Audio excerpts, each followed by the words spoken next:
शारदे मैया दियो ध्यान, विनती करैया बालक नादान। विद्या सहारियर कपार भजेतै माँ, अहाँ कृपा सँ जय जयकार भजेतै माँ, अहाँ कृपा सँ जय जयकार भजेतै माँ।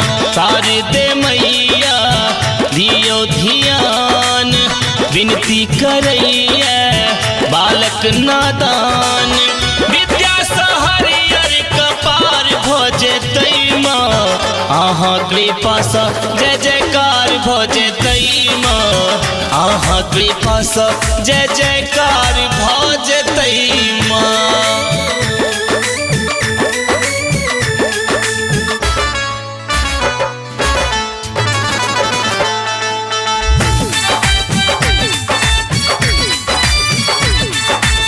अहाँ बटै छी सबके जग भर में ज्ञान माँ, हमरो समस्या के करियो निदान माँ।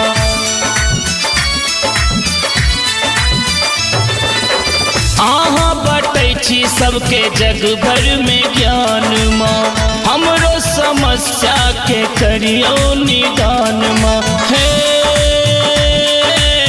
हे हंस वाहिनी करै छी प्रणाम हम, विद्या विवेक सँ पैबै समान हम। जीवन हमर उजियार भजेतै माँ, अहाँ कृपा सँ जय जयकार भजेतै माँ, अहाँ कृपा सँ जय जयकार भजेतै माँ।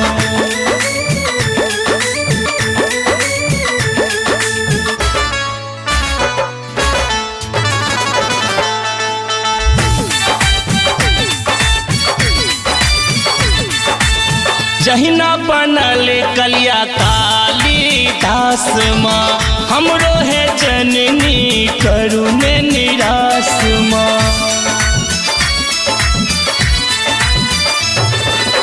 जहिना बनल कलिया कालिदास माँ, हमरो है जननी करुणे निराश माँ।